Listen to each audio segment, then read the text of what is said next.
أعوذ بالله من الشيطان الرجيم. بسم الله الرحمن الرحيم. ما عندكم ينفض ما عند الله باق.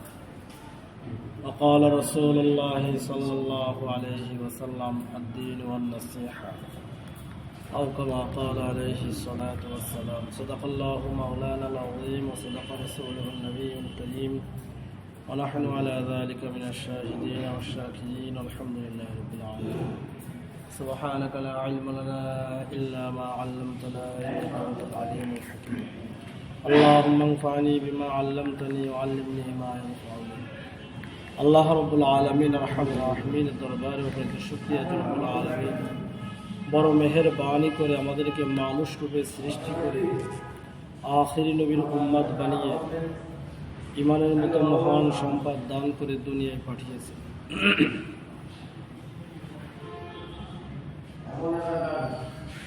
আল্লাহ রব্বুল আলামিন আমাদেরকে যে ঈমান দান করছেন, দুনিয়ার সমস্ত বস্তুর থেকে ঈমান হলো শ্রেষ্ঠ।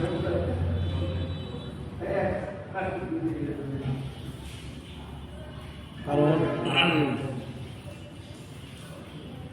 দুনিয়ায় আল্লাহ তাআলা কোনো বান্দাকে যদি সব নিয়ামত দেয়, দুনিয়ার আসবাব দেন, কিন্তু ঈমান দেন নাই, এই ব্যক্তি বাস্তবে হাকিকতান কিছুই পায়নি।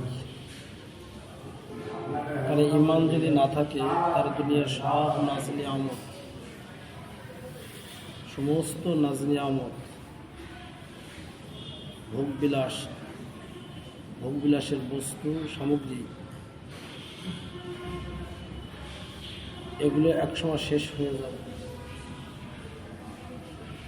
তো শেষ হয়ে যাওয়ার পরে তার পরিণাম হবে কি? মৃত্যুর পরে তার স্থান হবে জাহান্নাম, চির জাহান্নামী হবে ঈমান না থাকলে। আর যে ব্যক্তির ঈমান থাকবে, ঈমানের সাথে চলবে, ঈমান নিয়ে ঈমানের সাথে দুনিয়া থেকে বিদায় নেবে, দুনিয়ার মধ্যে এই লোকটা গরিব, অসহায়, সম্পদহীন, সমাজে কোনো প্রসিদ্ধ ব্যক্তি না, দুনিয়ার মধ্যে কোনো ক্ষমতাধর ব্যক্তি না, কিন্তু ঈমান আছে। এই ঈমানের বদৌলতে হাসরের ময়দানে দুনিয়ার বেঈমান রাজা বাদশাহ, বেঈমান ধনী, বেঈমান ক্ষমতাধর ব্যক্তির থেকে, বেঈমান সম্পদশালী ব্যক্তি থেকে কিয়ামতের ময়দানে এই ব্যক্তি প্রকৃতভাবে ধনী, প্রকৃতভাবে এই ব্যক্তি আসল বাদশাহ, এবং হাকিকতান সে প্রকৃতভাবে সে সুখময় স্থান, সমস্ত সুখ শান্তির মারকাজ যেটা জান্নাত, সে জান্নাতি হবে। ঈমান হলো বড় নিয়ামত।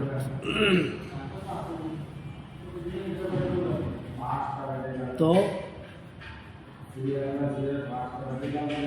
ঈমান হলো আল্লাহ তাআলার পক্ষ থেকে যে দিন বা ধর্ম আসছে, এই ধর্ম বা দিনের প্রথম হুকুম হলো ঈমান। প্রথম হুকুম কি? ঈমান। এদের কোরআনের মধ্যে আয়াত আছে, ইন্না দীনা ইনদাল্লাহিল ইসলাম, আল্লাহ তাআলার নিকটে একমাত্র গ্রহণযোগ্য ধর্ম হলো কি? মনোনীত না, এ কথা বলা যাবে, মনোনীত। মানে অনেক ধর্মই আছে এইটাই আমি পছন্দ করি, এর মানে কোনোটার সমর্থন আছে, ওটাও সঠিক, তাই আসার অর্থ। কিন্তু যদি বলি আল্লাহর নিকট গ্রহণযোগ্য ধর্ম হিসাবে আল্লাহর নিকটে, সেটা হলো ইসলাম। একটাই ধর্ম, সেটা কি? ইসলাম। অন্য আয়াতের মধ্যে আল্লাহ তাআলা বলেন, ওমাই ইয়াবতাগি গায়রাল ইসলামি দীনা, যে ব্যক্তি ইসলাম বাদ দিয়ে অন্য কোনো পন্থাকে ধর্ম হিসাবে গ্রহণ করলো, দিন হিসাবে গ্রহণ করলো, ফালা ইউকবালা মিনহু, তার থেকে কোনো আমল কবুল করা হবে না, কিছুই কবুল করা হবে না। তার কোনো নামাজ, তার কোনো কল্যাণকর কাজ, তার রোজা, তার হজ, তার দান খয়রাত, সামাজিক কল্যাণকর কাজ, মানুষ সেবা, জনসেবা মূলক যত প্রকার কাজকর্ম করুক না কেন, এর কোনো আমলই তার কাছে কবুল, আল্লাহর কাছে কবুল হবে না। তা আমল গ্রহণযোগ্য হওয়ার জন্য, কবুল হওয়ার জন্য শর্ত কি? দিন হিসাবে গ্রহণ করতে হবে ইসলাম। কথা বুঝতে পারছেন? দিন হিসাবে গ্রহণ করতে হবে কি কে? তাকে, ইসলাম। তো এই যে দিন, এই দিন শব্দের কয়েকটা অর্থ আছে। একটা অর্থ হলো দিন মানে ধর্ম, আরেকটা অর্থ দিন মানে হলো বিচার দিবসের দিন, অর্থাৎ আখিরাতের দিন, পরকালের যে দিনটা, ওই দিনকে বলা হয় কি? দিন। দিন মানে ধর্ম, দিন মানে আখিরাতে কিয়ামতের দিনকেও দিন বলা হয়েছে। আরেকটা অর্থ হলো দিন মানে হলো কর্মফল, প্রতিদান। আরেকটা অর্থ আছে দিন মানে হলো কল্যাণ কামনা করা। দিন মানে কি? কল্যাণ। যেমন মনে করেন আল্লাহ তাআলা বলেন যে ধর্ম হিসাবে আলিয়াউম আকমালতু লাকুম দীনাকুম, তোমাদের ধর্মকে আমি পূর্ণ করলাম। এরা দিন অর্থ কি আসছে? ধর্ম। গ্রহণযোগ্য ধর্ম আল্লাহর কাছে কি? ইসলাম। এখানে দিন মানে কি আসছে? ধর্ম। ইন্নাদ দিন, নিশ্চয় দিন হলো আল্লাহর নিকটে ইসলাম। ওয়া ইয়াবতাগি গায়রাল ইসলামি দীনা, এখানেও দিন মানে কি আসছে? ধর্ম। দিন মানে কি? ধর্ম। লাকুম দীনুকুম ওয়ালিয়া দিন, এখানেও দিন আসছে। এখানে দিন শব্দের অর্থ হলো কর্মফল। এখানে দিন শব্দের অর্থ কি? তোমাদের কর্মফল তোমাদের জন্য, আমার কর্মফল আমার জন্য। এর অর্থ এটা না তোমাদের দিন তোমাদের জন্য, এইভাবে দিনের কাজ করলে তোমরা নাজাত পাবে, এটা না। আমি যেভাবে করছি আমার দিন আমার, এটা অর্থ হলো তোমাদের কর্মফল, তোমরা যা কিছু করতেছো এর প্রতিদান তোমরা পাবে, তোমাদের জন্য রয়েছে। আর আমি যা করতেছি এর প্রতিদান আমি পাবো। কথা বুঝতে পারছেন? তো দিন শব্দের অর্থ এখানে কি হবে? কর্মফল। বান্দা যে কাজ করুক, কর্মফল মানে মানুষ ঘুম থেকে ওঠার পর থেকে শুরু করে ঘুমানো পর্যন্ত যতগুলো কাজ করে, কর্ম করে, যত প্রকার কর্ম করে, প্রত্যেকটার একটা প্রতিদান। যেমন দুনিয়ার মধ্যে এক লোক যদি আরেক লোকের খেতে কাজ করে, আমাদের সমাজে কামলাই বলি আর যাই বলি, সে তার ওই কাজের বিনিময়ে একটা পারিশ্রমিক পায়। মসজিদ ইমাম সাহেব ইমামতি করেন, মাস দিয়ে একটা বেতন পান। মাদ্রাসার শিক্ষক মাদ্রাসায় পড়ান, একটা কি পান? বেতন পান। তো একটা লোক প্রাইভেট পড়ায়, প্রতিদিন প্রাইভেট পড়াচ্ছে, তার জন্য একটা, তার কর্মের জন্য একটা বিনিময় দেওয়া হয়। তো দুনিয়ার মধ্যে ভালো কাজ করলে যেভাবে বিনিময় আছে, দুনিয়ার মধ্যে খারাপ কাজ করলেও তার বিনিময় আছে। যদি কাজটা দুনিয়ার কাজ হয়, কাজটা কি দুনিয়ার কাজ হয়, তার ভালো মন্দর একটা বিনিময় আছে। ভালো করলে ভালো বিনিময়, খারাপ করলে খারাপ বিনিময়। খারাপ করলে শাস্তি হয় না? চুরি করছে, চোরের শাস্তি আছে না? মাদ্রাসা, স্কুল বা বিভিন্ন জায়গার ছাত্রছাত্রী দুষ্টমি করছে, এটা শাস্তি হয় না? শাস্তি। একটা ছেলে ভালো পড়াশোনা করছে, ভালো পরীক্ষার যা লেখছে, প্রশ্নের উত্তরগুলো সুন্দরভাবে দিয়েছে, ভালো একটা রেজাল্ট হবে, তার একটা ফল আসবে। আবার যেই ছেলে ভালো পড়ে নাই, মনোযোগ সহকারে পড়ে নাই, ভালো পরীক্ষা লিখতে পারে নাই, তার একটা ফল আসবে। আসবে কি আসবে না? তো তদ্রূপভাবে দুনিয়ার মধ্যে যেভাবে দুনিয়ার কাজকর্মের ভালো মন্দর ফল আছে, দিন ধর্মেরও আদেশ নিষেধ অনুযায়ী যে সমস্ত কাজকর্ম আছে, ভালো কাজ করলে, আদেশ পালন করলে তার একটা প্রতিদান আছে, নিষেধ বর্জন করলে তার একটা প্রতিদান আছে, আদেশ ভঙ্গ করলে তার একটা কি আছে? প্রতিদান আছে। আর নিষেধ ভঙ্গ করলে, নিষিদ্ধ কাজ করলে তার একটা কি আছে? প্রতিদান। আদেশ যদি পালন করে তার বিনিময়ে আল্লাহ তাআলা নেকি দান করবে, সব দেবেন। সবের বিনিময়ে আল্লাহ তাআলা জান্নাতের বিভিন্ন নাজ নিয়ামত দেবেন। ইমানের বিনিময়ে জান্নাত দেবেন। ইমানের বিনিময়ে কি দেবেন? আমলের বিনিময়ে জান্নাত না। কিসের বিনিময়ে জান্নাত? ইমানের বিনিময়ে জান্নাত। বান্দা যে ইমান নিয়ে যেতে পারে তার জন্য জান্নাত। আমল কল্যাণকর, নেককার, ভালো সব আমল করছে, কিন্তু ইমান নাই, এ কি জান্নাত পাবে? কিন্তু ঈমান আছে, আমলে যদি কিছু ঘাটতিও হয় তাহলে বান্দা জান্নাতে যাবে। এমন সাহাবা আছে না, দুনিয়া থেকে চলে গেছেন শুধু ঈমান ছিল, যুদ্ধের মধ্যে ঈমান গ্রহণ করছেন, ইসলাম গ্রহণ করছেন, মানে শহীদ হয়ে গেছেন, জান্নাত হয়ে গেছেন। তার তো অনেক নামাজ রোজারে কি নাই, আমল নেই। তাহলে সে নামাজ রোজার আমল নেই মানে তার নামাজ পড়া লাগবে, তার না, সে নামাজের সুযোগ পায় নাই, তার জন্য আমাদের রক্তটা আসে নাই। ওই সময় নামাজের রক্ত তার জন্য আসে না, তার আগেই শহীদ হয়ে গেছে। নামাজের রক্ত আসার আগে কি হয়েছেন? শহীদ হয়ে গেছেন। কোরআন তেলাওয়াত করার সুযোগ পাই নাই, রোজা রাখার সুযোগ পাই নাই, সেই সময় আসে নাই আমল। আসলে তো করতে হতো, তো শুধু ঈমান ছিল, জান্নাত পেয়েছে। নওশেরওয়া, বাগদাদ, বাগ শব্দের অর্থ হলো বাগান, দাদ মানে ন্যায় বিচার। বাগদাদ শব্দের এক তাহকিক লেখছে যে ন্যায় বিচারের বাগান। নবাব বাদশাহ নওশেরওয়া একজন ন্যায়পরায়ণ বাদশাহ ছিল, কিন্তু লোকটার ঈমান ছিল না। ছিল কি? সে কি কাজ করতো? অগ্নি পূজা করত। কিন্তু তার এই কল্যাণকর কাজ তাকে জাহান্নাম থেকে মুক্তিতে জান্নাতে বানাতে পারেনি। তার আমল তো ভালো ছিল। আমল কি ছিল? কারণ সে দিন গ্রহণ করে না, দিন হিসাবে ইসলামকে দিন হিসাবে গ্রহণ করে না, যার কারণে তার ভালো কর্মফল আসে। কর্ম ছিল ভালো, ঈমান না থাকাতে, ঈমানের কারণে, ঈমানের বদলতে আল্লাহ তাআলা মেহেরবানি আমাকে জান্নাত দেন। আমলের দ্বারা জান্নাতের মধ্যে বিভিন্ন নাজ নিয়ামত দেন। কথা বুঝতে পারছেন? তো এই জন্য দিন শব্দের অর্থ হলো, একটা হলো ধর্ম, আরেকটা হলো কি? কর্মফল।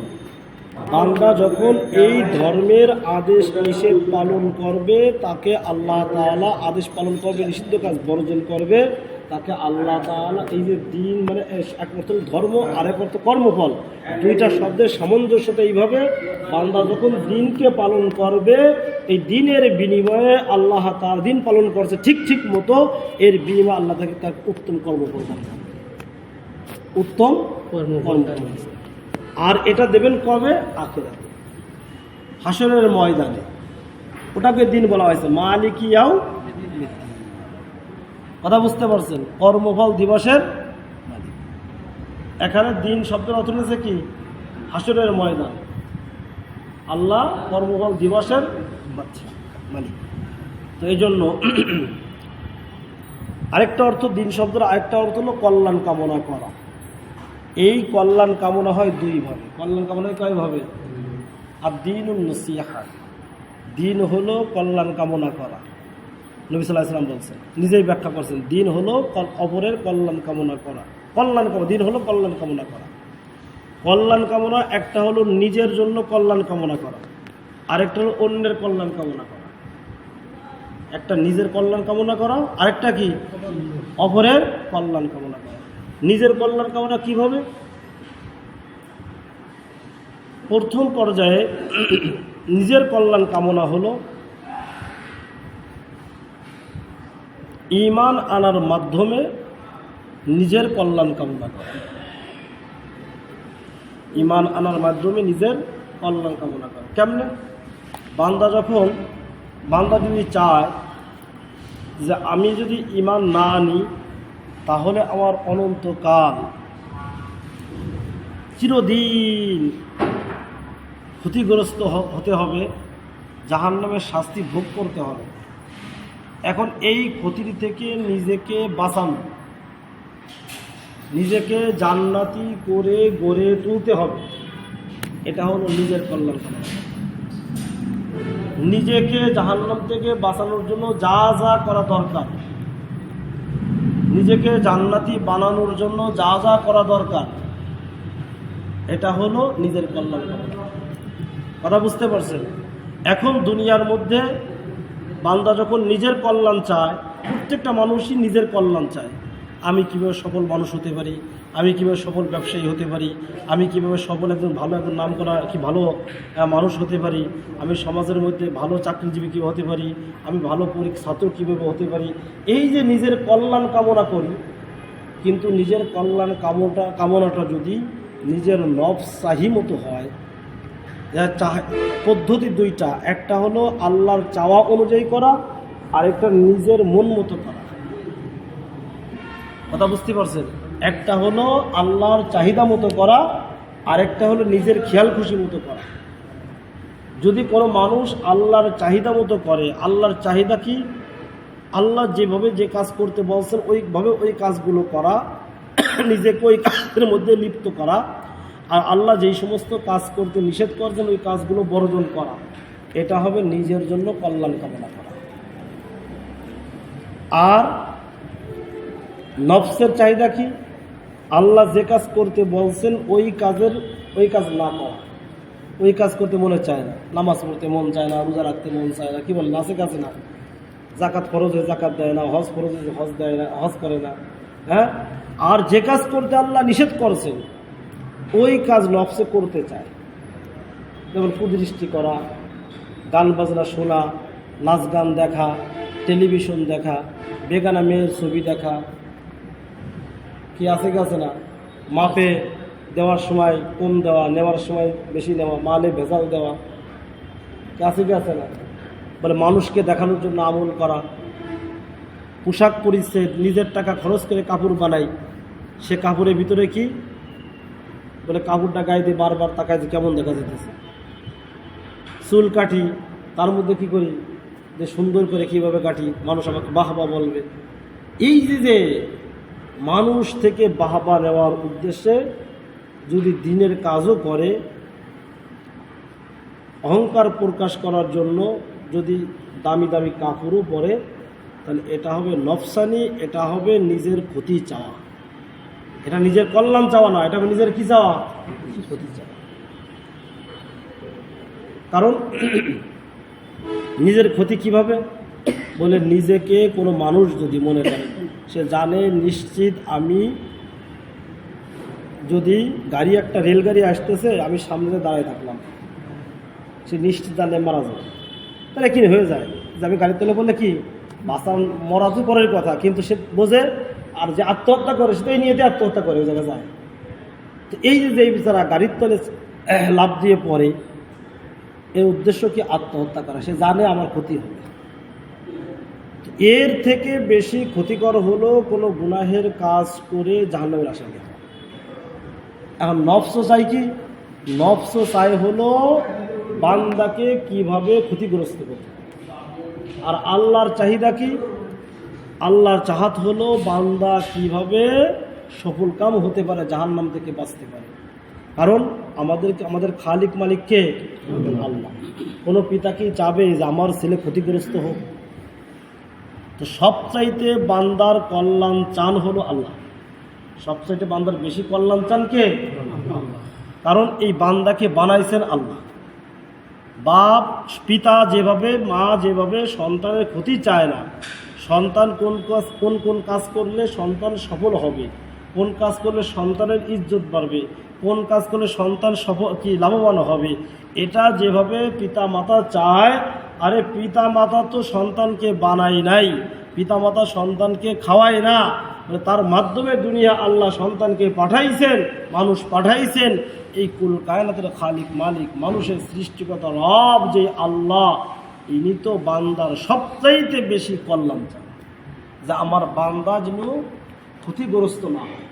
এই জন্য যেই কাজ করলে বান্দা সফল হবে, লাভবান হবে, বান্দার কল্যাণ হবে, ওই কাজ করার আল্লাহ হুকুম করছে।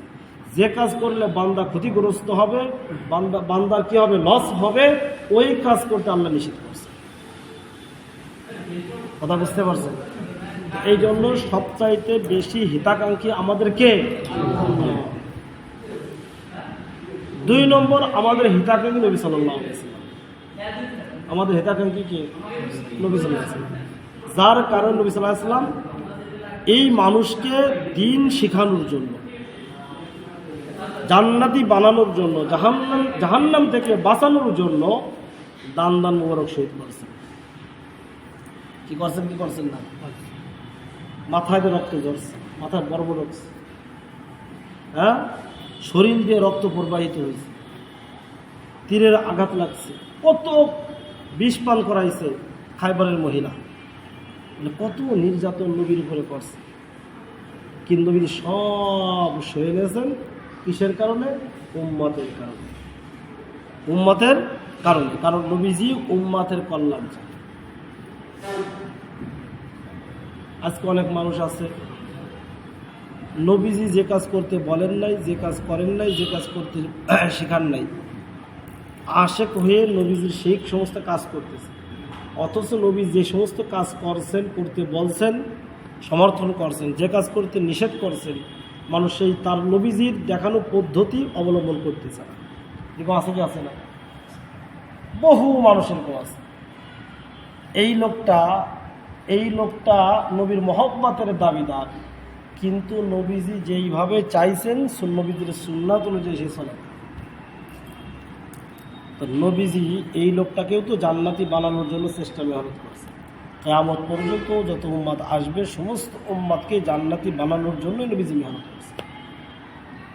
আমার আপনারা আমল নবীজি দেখলে খুশি হন। নবীজিকে দেখানো হয় কীভাবে? ফেরেশতারা নবীজিকে দেখানো প্রতি সপ্তাহে 2 বার, সোমবারে আর বৃহস্পতিবারে উম্মাতের নেকি বদি নিয়ে ফেরেশতারা নবীজিকে দেখায়। নবীজি দেখে খুশি হন নেক কাজ করা দেখলে। বদ কাজ করা দেখলে নবীজি বেজার হন। কথা বুঝতে পারছেন? তো নবীজিও আমাদের হিতাকাঙ্ক্ষী, নবীজিও আমাদের কি উলামা হক্কানি রব্বানি উলামা একরাম যারা আছেন এনারাও উম্মতের হিতাকাঙ্ক্ষী। এনারাও চান যে উম্মত দ্বীনের কথা শুনে দিন বুঝে জান্নাত। অনেক মানুষ বলে আরে হুজুররা বড় বড় ব্যবসায়ী, হুজুররা এই সেই, হুজুররা ধান্দাবাজ। সব হুজুর যে ভালো আমি তা বলতেছি, কিন্তু হুজুররা বহু হুজুর তো আছে মনে করেন দুনিয়ার মানুষ যেভাবে ব্যবসা বাণিজ্য দুনিয়ার কাজকর্মের মধ্যে লিপ্ত থাকে, 5,000, 4,000, 8,000, 10,000 টাকা নিয়ে একজন হুজুর মুসলিম আমতি করেন। নামাজ পড়ার দায়িত্ব আমাকে জান্নাতি বানানোর জন্য সে মসজিদে বিবাল বাচ্চা ফেলে বসে থাকে। কিন্তু এই হুজুর যদি আমার মতো আরেকজনের মতো দুনিয়ার মধ্যে ব্যবসা বাণিজ্যে লিপ্ত হতো, বড় অঙ্কের টাকা ইনকাম করতে পারত। কি পারতো না? অনেক মানুষ আছে জেনারেল শিক্ষিত, দিনের লাইনে পড়ে থাকে। অনেক মানুষ চাকরি করে 1-1.5 লাখ 50,000 টাকা কামাই করে। ওই লোকটা পারতো না, কিন্তু ওদিকে তাকান নাই। না তাকায় কি করছে? মানুষকে কিভাবে জান্নাতি বানানো যায়। মানুষকে মনে করেন একটা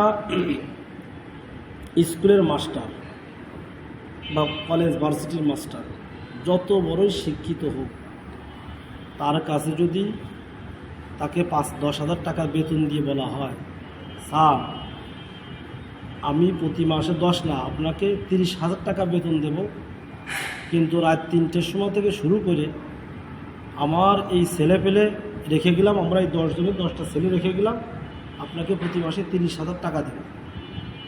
আপনি কি করবেন? সারাদিন সারা রাত এদের পিছনে মেহনত করবেন। হে রাজি হবে কি? রাজি হবে? আর এই লোক দেখাই যায় না। একজন হেফজ করার শিক্ষক প্রায় 3টে 3:30 ওঠে। এখন তো একটু দেরি করে উঠায়। আমাদের সমাধান করছি শীতের দিনে হুজুরা 3টে উঠে যেত। এই যে 3টের সময় ঘুম থেকে উঠায় ওই হুজুরও নিজে উঠে ছাত্রদের অজু করে 2-4 রাকাত নামাজ কালাম পড়ে ছাত্রদেরকে নিয়ে বসে কি করে? কোরআন শুরু করে। ফজরের আগেই সবক নেয়। হেফজ করে কি করে না? ফজরের আগেই সবক নেয়।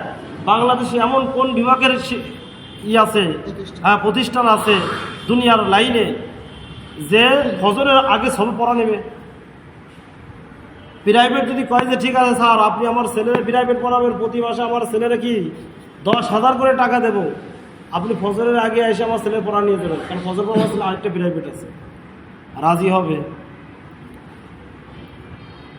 তো যদি এই হাফেজ সাহেবের যদি আখেরাতের চিন্তা না থাকতো তাহলে শেষ রাত্রে উঠে জীবনও পড়া নিত। হাফেজ বানানোর চিন্তা করতো না, দূর এত কষ্ট করে কিনা, ঘুমাই থাকে। কিন্তু এই আল্লাহর বান্দা ফজরের আগেই উঠে সবক নিয়ে শেষ করে, 15-20টা ছিল সবক নিয়ে শেষ করে। এরপরে ফজরের পরে 7 সবক, দীর্ঘক্ষণ বসে থাকে 9টা পর্যন্ত। অনেক সময় যে এই যে আমাদের কাছে এরা পড়ে 1-1.5 ঘন্টা বসে থাকলে দাঁড়ানো থাকা হুজুর মেলা সময় বসে গেছে, মাজা লেগে গেছে। বলে কি বলে না অনেকে অনেক সময় বসে রয়েছে। অথচ হাফেজ সাহেব ফজরের আগে বইছেন, ফজরের নামাজের সময় উঠছেন, ফজরের নামাজের পরে পড়া শুনতে বইছেন। একবার এমন এমন দিন গেছে, আর আমি নিজে হেফজখানায় পড়াই, আমার এমন দিন গেছে ফজরের নামাজ পড়ে এসে পড়া শুনতে বইছি, একবারে 9টায় মস্ক করে তারপরে ছুটি দিয়েছি। এমন এমন দিন গেছে আমার জীবনে, এর ভিতরে একবারও প্রস্রাব করতে উঠিনি। 9টায় উঠে তারপরে যা প্রস্রাব করি, ছাত্ররা ওঠে, এমনও দিন গেছে আমার। অনেক সময় ছাত্র হয়ে গেছে, হুজুর আপনি বইছেন তো বইছেন, আর ওটার কাছে খবর নেই। কথা বুঝতে পারছি। জোহর পরে ক্লাসে বসে হুজুররা, হেফজখানা হুজুররা একবার আসরের সময় ওঠে, এরকম বহু হেফজখানা আছে। আবার রাত 10টা 11টা পর্যন্ত কি পড়ায়। দুনিয়ার কোন শিক্ষা প্রতিষ্ঠান আছে হেফজখানা বাদে এই হাফেজ সাহেবরা যে মেহনত করে? কেন করে? কেন করে? আল্লাহর জন্য। ওই একটা হেফজখানার ছেলে 300 টাকা বেতন দেয়, 400 টাকা 500 টাকা বেতন দেয়, 1000 টাকা বেতন দেয়, ওর পিছনে মেহনত করে, কারণ ওর কল্যাণ চায় উস্তাদ, ওর কল্যাণ চায় উস্তাদ। অনেক সময় গার্জিয়ানরা আছে, ছাত্ররা আছে, গার্জিয়ানরা আছে, এই উস্তাদের সাথে দুর্ব্যবহার আছে কি আছে না? একটু কিছু কোনো রকম ব্যস্ত হলেই জানি আসে কয়, হুজুর আমার ছেলে এই পড়ছে, কোন সময় কি খালো না খেয়াল রাখবেন না, গোসল টোসল করলো কি করলো না খেয়াল রাখবেন না। কিন্তু বাসায় যে ভালো ভাত টাত খায় না, একটু খাওয়ার সময় একটু খেয়াল করে। ছাত্র হলো মনে করেন 20 জন যদি থাকে এক হাফের সাথে জিম্মায়, এই 20 জন ছাত্রের হুজুর আলাদা আলাদা করে খাওয়াই দেখলে হুজুর কয়েক ঘন্টার দরকার। কিন্তু তারপরে এত কথা সহ্য করে কেন? দিন হলো কি? দিন কি? তো একটা হলো নিজের কল্যাণ, আরেকটা হলো অন্যের কল্যাণ কামনা। এমন কোনো কথা না বলি যার দ্বারা অন্যের ক্ষতি হয়, এমন কোনো কথা না বলি যার দ্বারা অন্যের মান সম্মান নষ্ট হয়, এমন কোনো কথা না বলি যার দ্বারা, এমন কোনো কাজ না করি যে কাজ করার দ্বারা অন্য ভাইয়ের দুনিয়ার ক্ষতি হোক বা আখিরাতের ক্ষতি হোক। কারণ দিনটাই হলো কল্যাণ কামনা। কথা বুঝতে পারছেন? মসজিদে মনে করেন ইমাম সাহেব, তারও জিম্মাদারি আছে মহল্লার মধ্যে কল্যাণ কামনা করা। এই মহল্লার সমস্ত মানুষ কিভাবে দিনদার হয়ে যায়, কি মহল্লাবাসীর দায়িত্ব, মুসল্লিদের দায়িত্ব ইমাম সাহেবের ক্ষতি না হোক। ইমাম সাহেব ঠিক মতো খাইতেছে কিনা, খাবার পাচ্ছে কিনা, ইমাম সাহেব বেতন করে ঠিক মতো পাইতেছে কিনা, এটা হবে কল্যাণ কামনা। এটা কি হবে? কল্যাণ। যে যে বিভাগে আছে, মনে করেন যে লোকটা ব্যবসা করে, মুদির দোকান আছে, এই যে ব্যবসার সময় 2-4-5 গ্রাম মাল কম দিল, সে কি অন্যের কল্যাণ কামনা করছে?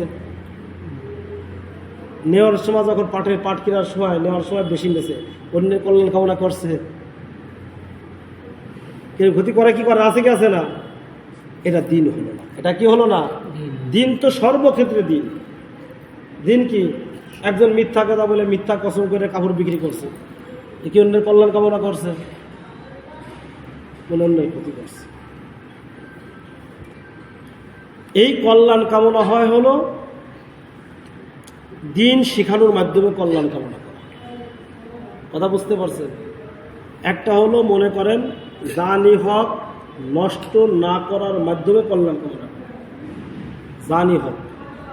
জানি হক নষ্ট না করার মাধ্যমে কি করা? কল্যাণ কামনা করা। অনেকে আছে বিবির উপর নির্যাতন করে। বিবি তো মানুষ, ভুল ত্রুটি করতেই পারে। কি পারে কি পারে না? কি শ্রী ভাই পারে কি পারে না? আমার ভুল হয় না? আমি আল্লাহ নাফরমানি করি না, তাহলে আমার বিবি সে আমার না একটু ভুল করছে, আমার খেয়ালে বিপরীত করার পরে তারপর জুলুম শুরু করি, এ কি তার কল্যাণ কামনা করা হয়েছে? আমরা মানুষ হিসাবে অনেক সময় এরকম কি বিবির উপর চড়াও হয়ে যায়। অনেক সময় থাপ্পড় চড় মারি, বলে থাপ্পড় চড় মারলাম, এর কল্যাণ কামনা হলো না। একটা পশু হোক, খামাখা একটা পিঁপড়াও হোক। আমাদের আকাবিদের অবস্থা কী ছিল? দেওবন্দের এক উস্তাদ ছিলেন, মিয়া আসগার আলী সাহেব রহমতুল্লাহ আলাইহি। ইনি এক জায়গায় চিনি খেয়েছে, আমাদের হুজুর শোনাইছে, নগরনাথ হুজুর শোনাইছে। শুনছি না গল্প? চিনি কিনছেন। চিনি কেনার পরে বাড়ি গেছেন, বাড়ি যাওয়ার পরে ওই চিনির ভিতর দেখেন যে ওই যে ডাইও আছে না, কালা কালা ডাইও, হ্যাঁ, ওই পিপিলিকা ডাইও পিপিলিকা, ওইটা ওর ভিতরে। উনি আবার ওই টুকলা নিয়ে আবার ফিরে গেছে দোকানে। দোকান থেকে হুজুর কী ব্যাপার ফিরে আসলেন বুঝলাম না, কোনো সমস্যা? তাই না, দেখো তোমার এই চিনির, তুমি যখন চিনি মেপে দিয়েছো, এই চিনির ভিতরে একটা পিঁপড়া ছিল, ডাই হইতে কালো তো, ওইটা ছিল। আমি যখন বাড়ি নিয়েছি, নেওয়ার পরে চিন্তা করলাম, হায় হায়, ওর হয়তো ওর যে আপনজন, ওর পরিবারের যে লোকজন, ওরও তো একটা পরিবার আছে কি আছে না? পিঁপড়া দেখে না লাইন ধরে যায়, এক জায়গায় অনেকগুলো পিঁপড়া থাকে, তো ওর আপনজন থেকে ওকে আলাদা করা হয়েছে। এখন ওর আপনজন রয়েছে হয়তো দোকানের আশেপাশে, আর আমি ওকে নিয়ে আসি এখানে, ও হয়তো কষ্ট পেতে পারে, ওর আপনজনে খুঁজে না পেলে কি কষ্ট পাবে, এই জন্য ওকে আমি তোমার দোকানে ফিরাই দিবে আসি। এই বলে ওই যে প্যাকেটের ভিতর থেকে পিঁপড়াটাকে বের করে ওর দোকানে তলে দিয়েছে, এখানে ওর আপনজনে খুঁজে পাবে। আল্লাহওয়ালারা কীভাবে কল্যাণ কামনা করছে, নিজের কল্যাণ তো করছেনই, আরে পিঁপড়ার কল্যাণ কামনাও করছেন, এই করছেন। কিন্তু তাদের মতো শ্রেষ্ঠ মানুষ আপনি আমাদের আসবে না, আর আসবে না। শাহ আব্দুল আজিজ দেহলভী রহমতুল্লাহ আমার বাড়িতে একবার অভাব দেখা দিয়েছে, 7 দিন বাড়িতে কোনো রান্না বান্না হয়। অথচ শাহ আব্দুল আজিজ দেহলভী রহমতুল্লাহ কত বড়, শাহ আব্দুল আজিজ দেহলভীর ছেলে, যিনি এক ফতোয়া দিয়েছিলেন ভারতবর্ষে ইংরেজদের চাকরি করা হারাম। ওনার ওই ফতোয়া শুনে হাজার হাজার লাখ লাখ নামে নামাজ পড়ে, লাখ লাখ মানুষ ওনার ওই ঘোষণা শুনে, ফতোয়া শুনে মুসলমানরা চাকরি করে গেছে। এই শাহ আব্দুল আজিজ দেহলভী রহমতুল্লাহ আলাইহি, আল্লাহ তাআলার এই বান্দা, এনার ঘরে খাবার নাই 7 দিন। মহিলাদের বুকে দুধ শুকাই গেছে, বাড়ির কাজের মেয়েটা বাচ্চা ওনার ছেলেকে কোলে করে বাড়ির বাইরে বেরিয়েছে। নবাব ওই সময় এক নবাব হুজুরের ছেলে কান্দে, বহু চেষ্টা করে থামে না, হুজুরের বাড়ি আর 7 দিন ধরে রান্না বান্না হচ্ছে না। নবাব যাইয়ে গাড়ি ভরে, তখন ঘোড়ার গাড়ি গরুর গাড়ি, এই গাড়ি ভরে মাল সামানা পাঠাইছে। শাহ সাহেব রহমতুল্লাহ আলাই বাড়ি ঢুকছেন, ঢুকার পরে দেখেন যে খাবারের অনেক ইন্তজাম, বিভিন্ন মাল সামানা বাজার আসছে। বিবির অপেক্ষা করছে, হুজুর আসবে, হুকুম দেবে, তারপরে রান্না বান্না হবে। এগুলো আসলো কোথা থেকে? নবাব পাঠাচ্ছে। নবাব পাঠালো কেন? নবাব জানলো কেমনে আমার বাড়ির সমস্যা, আমার মতো হুজুরেরকে যাক, নবাব সাহেব খুব প্রশংসা হিসেবে হাত উঠে দোয়া করে ওর কাছে বসানো দিচ্ছিলাম, হ্যাঁ হুজুর খুব। তো নবাব সাহেব জানলো কেমনে আমার বাড়ির খবর, ভিতরের খবর, বাইরের মানুষ জানলো কেমনে? যিনি মালিক তিনি জানো, কিন্তু বাইরে জানলো কেমনে? নবাব জানলো কি? আমি দুনিয়ার রাজা বাচ্চার কাছে আমার অভিজ্ঞতা প্রকাশ করিনি, আর আমি তো কারোর কাছেই বলিনি, কেন আমার ব্যক্তি যেমন ভালো। তখন ওই কাজের মেয়েটা বলছে, আমি এরকম রাস্তায় পথে গেছিলাম, তখন ছেলে কাঁদতেছে, নবাব যাচ্ছে, সে জিজ্ঞাসা করছে, আমি কেন বলে ফিরাই দাও, এই সম্পদের কোনো প্রয়োজন আমার নেই, দুনিয়াদারদের সমাজ কি সম্পদের কোনো প্রয়োজন আমার। কিন্তু ইনারা ছিলেন কি তাই বলতেছে, দেখো পরার মতো কাপড় কি, পোশাক কি, আমার জরুরত পুরা হয়ে যায়, এতটুকু কাপড় পরলেই তো আমার হয়ে গেল। আমার দামি দামি কাপড় ঘরে উঠাইতে হবে, ঘরে কি এক সেট লাগে না। আমি বাড়ির বাইরে বেরোবার সময় পুরনো কাপড় ময়লা করে বেরোতে হয়, এটা কিতাবে আছে। আজকে বলতেছি আমি যে পুরান কাপড় পরে কি বের হতে হয়, নতুন কাপড় পরে না, এটা শরীয়তের বিধান। আর ঘরে উঠানোর জন্য না, কাপড় কিনবো, পুরো ছিঁড়ে গেছে, কাপড় কিনলাম, পরলাম, ওটা পুরো হয়ে গেছে, আবার ছিঁড়ে গেছে, আবার আরেকটা কি বানাবো, পরে আবার কাপড় নিতে হবে। খাবারের জরুরত কি, খাবার সামনে আসবে, আমার যা প্রয়োজন, যতটুকু প্রয়োজন এমন খাবার হলেই হল। আমার 2, 4, 5, 7 রকম তরকারি হতে হবে, এটা তো বিধান। কি বলে, এটা কি বিধান? এটা কি সুন্নাত? তিরমিজি হাদিসে স্পষ্ট আছে, নবী সাল্লাল্লাহু আলাইহি ওয়াসাল্লামের সামনে বিভিন্ন প্রকারের খাবারের আইটেম থাকতো না, বিভিন্ন খাবার আইটেম। আমাদের অবস্থা কি হয়েছে? এই 2-1 প্রকার দিয়ে খাওয়া যায়। আরে খানা তো আমার জরুরত পুরো করার জন্য, যা সামনে আসবে আলহামদুলিল্লাহ খেয়ে নেই, যে সময় যা আসবে। নবী সাল্লাল্লাহু আলাইহি ওয়াসাল্লামের সামনে খাবার আসতো, যা রুচি সম্মত হতো, নবীজি খেতেন। যেটা রুচিসম্মত হতো না, নবীজি বলতেন আমার চাহিদা নেই। কখনো খাদ্যের দোষ ধরেন না, হাদিসের মধ্যে আছে, কখন খাদ্যের কি করেন নাই, দোষ ধরেন না। উনি কি বলছেন, আমার চাহিদা নেই, আমার চাহিদা নেই। মানে এই খাবারে আমার চাহিদা, কিন্তু কোনো খাবারের দোষ ধরতেন। এই জন্য ভাই কে ওখানে থাকবো না, সব আল্লাহ জানা আছে। দিন হলো আল্লাহর কামনা, আল্লাহ কি দিন হলো কল্যাণ কামনা করা, নিজেরও কল্যাণ, অন্যেরও কি কল্যাণ কামনা করা। আর সাথে সাথে কথা হলো আমার আপনার কাছে যা কিছু আছে একদিন শেষ হয়ে যাবে। কোনো আসবাব, কোনো বস্তুর উপরে নির্ভর করা যাবে না, একদিন শেষ হয়েই যাবে। আজকে 1 কোটি টাকা নিয়ে পকেটে ভরবো, আর 1 মাস পরে টাকা থাকবে না। পিএস ব্যবসা মনে করেন 20 মন, বাজার করে বলছে সকালে সন্ধ্যা বাড়ি অবস্থায় গেছে, পকেটে টাকা নেই। হয় কি হয় না এরকমের পরের টাকা। ওই যে ফরিদপুর ইস্তেমাল ময়দান থেকে কোমর ভরসা বলতেছিলেন, এই যে ফরিদপুর ইস্তেমাল ময়দানকে বলতেছিলেন, আরে পকেট টাকা নিয়ে যায়, বারো হাটে বাজার করতে গেছে, বারবার পকেটে হাট দেয়, টাকাটা আছে কি আছে না। এই যে পাহারা দিয়ে করতেছে, তো পরের মাল বারবার দেখতেছে, পরের মাল, তো পরের মাল নিয়ে ঘুরতেছে, আর দেখা যাবে যে বাজারে গেছে 10,000 টাকা নিয়ে, মানে পরের মাল বারবার পাহারা দিতেছে, বিকেলবেলা বাড়ি আসছে 10,000 টাকা খালি, পকেট খালি। মালকার পরের মাল। কথা বুঝতেই পারছেন? তো বিষয়টা হলো যে আমার আপনার কাছে যা কিছু শেষ হয়েই যাবে, কিন্তু আল্লাহর নিকটে যা আছে কোনো দিন শেষ হবে না। এর 2টা অর্থ। একটা অর্থ হলো আমি দুনিয়ায় আখিরাতের জন্য যা কিছু করে যেতে পারবো, নামাজ পড়ি, রোজা রাখি, হজ করি, যাকাত দিই, সময়ের মূল্যায়ন করি, জিকির আজকার করি, এই যে মোবাইল চালাইছে আমরা সময় নষ্ট করি, ফেসবুক চালায় কত সময় নষ্ট করি, ইউটিউব চালায় কত সময় যাচ্ছে, বলতেছে আমরা যে দেখো ফেসবুক ইউটিউব চালায় কত সময় নষ্ট করি। এই সময়টা যদি জিকির আজকার করতাম, এটা আল্লাহর খাজানায় জমা থাকতো, ওটা কোনোদিন শেষ হতো না। কিন্তু আমার সময়টা কিন্তু আমার এই চালাইতে শেষ হয়ে যেতেছে, আমার কাছে আছে শেষ হয়ে যেতেছে। তাহলে একটা আরেকটা ব্যাখ্যা হলো, বান্দা তোমার কাছে ধন দৌলত যা কিছু আছে এর ভিতরে তুমি মগ্ন হয়েও না, আখিরাতের জান্নাতের চিন্তা করো। আরে জান্নাতের নাজ নিয়ামত আল্লাহর কাছে এই পরিমাণ আছে যে কোনো চোখ দেখে নাই, কোনো অন্তরে কল্পনা করে নাই, আরে কোনো কানে শোনে নাই। এই নিয়ামত শুধু আছে তা না, তুমি স্থায়ীভাবে থাকবে। তোমার কাছে যা আছে শেষ হয়ে যাবে, আল্লাহর কাছে যে জান্নাত স্থায়ীভাবে থাকবে। এই জন্য বান্দা কি করো, দুনিয়ার মধ্যে আমল করো ওই জান্নাতের নাজ নিয়ামত নেওয়ার জন্য, যেটা আল্লাহর কাছে স্থায়ীভাবে থাকবে। তুমি যদি আমল করতে থাকো, আল্লাহ তোমাকে সর্বোত্তম তোমরা যে আমল, তারা যে বান্দারা যে আমল করবে, ওই আমলের সর্বোত্তম প্রতিদান আল্লাহ তাআলা বান্দাকে দেবে, যেটা শেষ হবে না, যে জান্নাত কি হবে না, শেষ হবে না। এই জন্য কল্যাণ কামনা করব, নিজের কল্যাণ কামনা কি আল্লাহর আদেশ পালন করে, নিষিদ্ধ কাজ বর্জন করে। আল্লাহর আদেশ হলো 2 ভাগে বিভক্ত। আল্লাহর আদেশ কয় ভাগে বিভক্ত? আল্লাহর আদেশ হলো 2 ভাগে বিভক্ত, একটা নিজের সাথে সম্পৃক্ত, একটা অন্যের সাথে সম্পৃক্ত।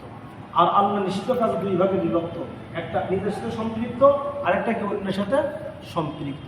কথা বুঝতে পারছেন? নিজের সাথে যেটা সম্পৃক্ত এটা হলো হকুল্লাহ, অন্যের সাথে যেটা সম্পৃক্ত এটা হকুল ইবাদ, বান্দার হক। কথা বুঝতে পারছেন? বান্দার হকের ভিতরে আদেশও আছে, নিষেধও আছে। আবার নিজের হকের ভিতরে বান্দার আল্লাহ হকের ভিতরে আদেশও আছে, নিষেধও আছে। কথা বুঝতে পারছেন?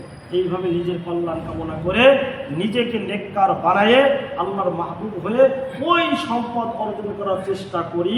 দুনিয়ার কোনো সম্পদের প্রতি খেয়াল নজর না দিয়ে ওই সম্পদকে চিন্তা করি যেই সম্পদটা আল্লাহর কাছে আছে স্থায়ীভাবে। ঠিক আছে ইনশাআল্লাহ? আল্লাহর কাছে স্থায়ী সে সম্পদ কি জানবো, সেটা কি আল্লাহ তাআলা আমাদের সকলকে আল্লাহকে রাজি রেখে দুনিয়া থেকে ইমানের সাথে আসারের সাথে গুণাবদ্ধ অবস্থায় যাওয়ার তৌফিক দান করেন। আমিন।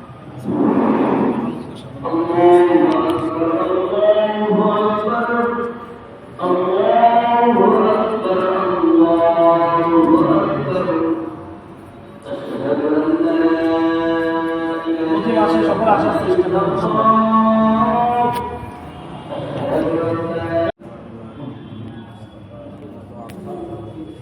أعوذ بالله من الشيطان الرجيم. بسم الله الرحمن الرحيم. ما عندكم ينفض ما عند الله باق. وقال رسول الله صلى الله عليه وسلم الدين والنصيحة أو كما قال عليه الصلاة والسلام. صدق الله مولانا العظيم وصدق رسوله النبي الكريم ونحن على ذلك من الشاهدين والشاكرين والحمد لله رب العالمين. سبحانك لا علم لنا إلا ما علمتنا إنك أنت العليم الحكيم اللهم انفعني بما علمتني وعلمني ما ينفعني আল্লাহ রাব্বুল আলামিন আরহামুর রাহিমিনের দরবারে উপরে শুকরিয়া রব্বুল আলামিন বড় মেহেরবানি করে আমাদেরকে মানুষ রূপে সৃষ্টি করে আখিরি নবীর উম্মত বানিয়ে ইমানের মতো মহান সম্পদ দান করে দুনিয়ায় পাঠিয়েছে।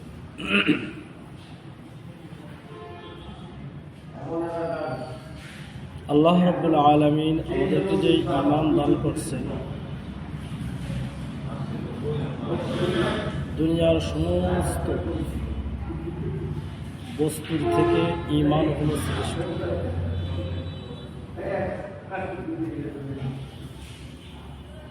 কারণ দুনিয়ায় আল্লাহ তাআলা কোনো বান্দাকে যদি সব নিয়ামত দেয়, দুনিয়ার আসবাব দেন, কিন্তু ঈমান দেন নাই, এই ব্যক্তি